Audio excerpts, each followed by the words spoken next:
Palitana hotel Nandini ખાતે સ્નેહ મિલન કાર્યક્રમ કરાયો। વિદ્યાર્થીઓ સહિતને સન્માનિત કરાયા।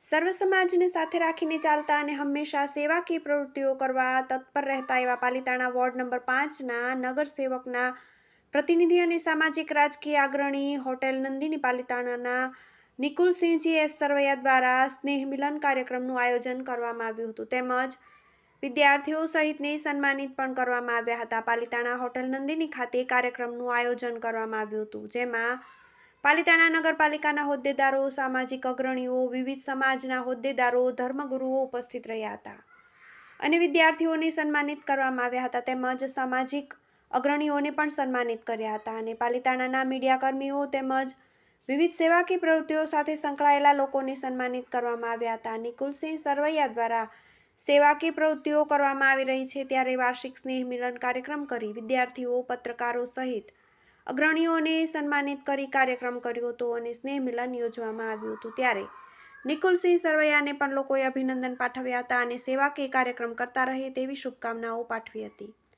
ત્યારે વોર્ડ નંબર 5માં રહેતા નિકુલસિંહ સરવૈયા દ્વારા સન્માન સમારોહ તેમજ વાર્ષિક સ્નેહ મિલન કાર્યક્રમ કરવામાં આવ્યું હતું। શાશ્વત ગુજરાત, પાલિતાણા ન્યૂઝ।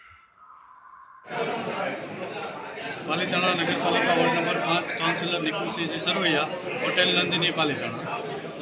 આજરોજ અમે વોર્ડ નંબર 5નો મારો જે વિદ્યાર્થીઓનો કાર્યક્રમ હતો સન્માનિત કર્યા। દરેક વિદ્યાર્થીઓનો ધોરણ 10, 12, કોલેજ અને સાથે સાથે પત્રકાર મિત્રોને પણ પાલિતાણાના તમામ પત્રકાર મિત્રો નજીકના શિહોરના બધાને પણ સન્માનપત્ર આપી સન્માનિત કરવામાં આવ્યા અને દરેક વિદ્યાર્થીઓને 1 થી 3ના ઇનામો આપવામાં આવ્યા, એવોર્ડથી સન્માનિત કરવામાં આવ્યા અને સાથે સાથે સ્નેહ મિલન કાર્યક્રમ એટલે કે વોર્ડના દરેક વિસ્તારની સાથે લઈ દરેક કાર્યકર્તાઓ અને સમૂહ ભોજન લઈ અને અમે છૂટા પડેલા। આ રીતે આખો કાર્યક્રમ રૂપરેખા અમારી પાલિતાણા ખાતે હોટેલ નંદિની ખાતે યોજાઈ।